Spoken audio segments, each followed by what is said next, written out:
Hey everybody, welcome back to my channel, Deb's Corner. It's Deb here. So there's two things that I want to just point out.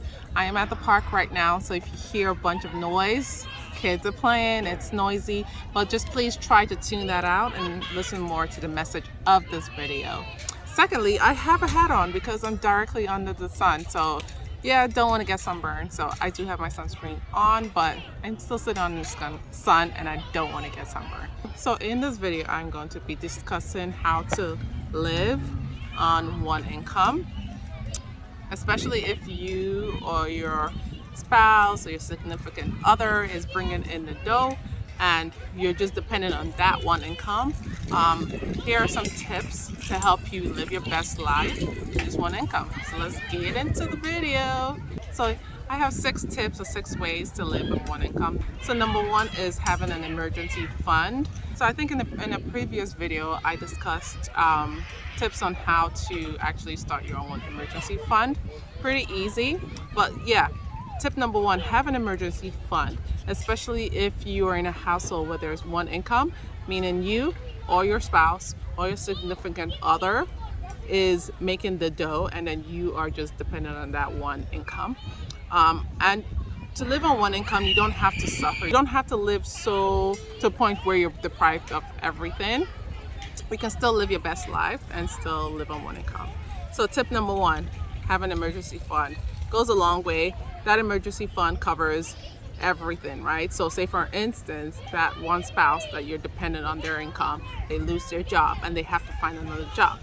That if you have, it's recommended to have a 3 to 6 month worth of emergency fund. So if you have a cushion of 6 months at least emergency fund, your spouse is then able to find a job or you are then able to find a job and then supplement or find another way to make income. So emergency funds are very easy. It's that safety nest that you need just in case something happens. So number 2, make sure that the income that's coming in covers all household needs. So things might arise like you need to buy food, you need health coverage if you don't have one, you need utilities, you need your electricity to live on, you need to pay your mortgage or you need to pay your rent, whatever it is. But make sure the income that is coming in covers all the need without you having to go and spend on credit or without you having to go and borrow money. That is very important because you don't want to be bringing in one income and then still be going in debt. That's counterproductive. So make sure income covers all household needs. So number 3, cut your cable bill. And the cable bill can stand in for anything. It can stand in for nails, like weekly nails or anything. So it's basically anything that you don't need and more so the things that you want but you don't really need to survive. I use cable only because I don't know, in my family we don't have cable. We've been surviving quite well. So cut your cable bill. Essentially cable can stand in for anything. It can stand in for weekly nails, weekly hair done, like all that stuff. Cable stands for that, but in my example I'm using cable because nowadays you can access almost any show that you want to watch on cable on your phone, right? So why are you paying that extra? I don't know how much a cable bill costs because we have not had cable in about 5 to 6 years. So I don't know what the cable costs are, but I'm guessing it's over $40, $50. Or why spend that $40, $50 on a want but not a need? It's not a necessity, right? So why spend that extra money on that where you can be taking that $50, $60 and then putting it into your account to use it for something that you actually need? So that's another way to survive on one income and still live your best life, because that $50 you can put it into something else that you may need down the line. Family vacations are not a need, but it's nice to do family vacations every once in a while. It clears the mind. If the working spouse is always working, it clears the mind. So that not necessarily may be a need, but it's actually the one that is going to create some kind of benefit. So that's number 3, cut your cable bills. And cable can stand for anything else. So number 4, downsizing. Downsizing, I'm talking about in the sense of home ownership or rental, I guess. But if you own your own home and you, say for instance, living in a 6-bedroom house and you're a family of 4, cutting down to maybe a 3-bedroom house, half of that would be beneficial. It will save you a lot of money because you don't need that much space. So cutting down on that will save you a whole bunch of money. So downsizing is another way to make sure that you're living within your means, and to make sure that you're not overspending, and to make sure that you are, I guess, leaving money for things that you may need down the line as well, but you don't need right now. So that's number 4, downsizing.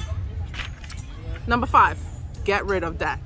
I don't know how many times I've said this in any finance related video that I've done on here, but cut your debt. Debt is like a heavy load that just weighs you down. Once you cut that thing, you are free to think, you're free to do whatever you want. It's a chain that I don't like around me. Number 6, embrace frugality. Embrace being frugal. Like, you cannot live on one income unless your husband makes $1 million, $3 million, $4 million. You cannot live on one income and just be basically focused on spending all the time, because how do you expect to actually have money to do anything that you want to do? So embrace frugality. So that means if you know how to do your own hair, you know how to do your own nails, what else? You're good at DIYs, so DIYing your, what would you DIY? I don't know, but just DIYs. So any little way that you can save money, meaning sewing your own clothes, doing your own nails, doing your own hair, do it. That will allow you to live your own best life, to look decent, or to look good. If you're good at it, you'll look good, and to not spend that money, to not have that money going out of the household. Again, the point is to have as much reserves as possible to do some things that you want to do, but don't need. It's not a necessity, but at least you can have fun, right? So you have extra money to just have fun. So those are my 6 tips. So the benefit of one income is that you learn to do so much with so little, right? So it teaches you how to make the best out of the little that you have. So the little that you have, if you're blessed with little and you know how to shepherd that little, when you're blessed with a lot, you also know how to shepherd that much, right? The cons of living on one income, you can't really do a lot of things that you want to do. You have to mostly focus on the things that you need. But I think it teaches you discipline. And again, I think it teaches you how to just live on little, which is a good survival skill anywhere you go. So benefits far outweigh the cons.